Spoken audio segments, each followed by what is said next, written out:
Now, may we request Senator Lapid for a short message.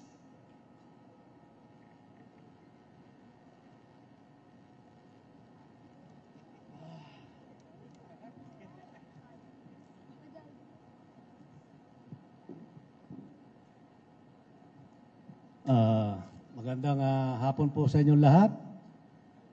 Unang-una po ay nais ko muna magpasalamat sa ating mahal na Panginoon at sa ating mahal na Pangulo, President Bongbong Marcos, at kay Commissioner George Garcia, sa ating buo ng mga komisyoner nandito sa harap ngayon, at ang alyansa ng bagong Pilipinas.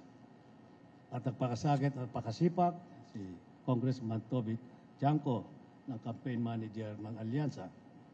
At sa aking mga minamahal sa buhay, ang aking pamilya, at ang lahat ng lingkod lapid na nagpasakit at Senate team, at lahat ng tumulong at nagtiwala at sumuporta sa akin at lahat ng mamamayang Pilipino. Number 11 po ako, number 12. Nakakahinga na tayo. Nakahinga na rin po. Saan niyo po at apat na term ko na po ito bilang senador at gagawin ko po lahat ng aking magagawa. At sisipagan pa natin, maghanap po tayo ng mga batas na para sa ating mga mamamayang Pilipinong mahihirap. Mabuhay po ang Pilipinas, mabuhay po ang lahat po ng mga Pilipino. Sa inyo po lahat, maraming salamat po.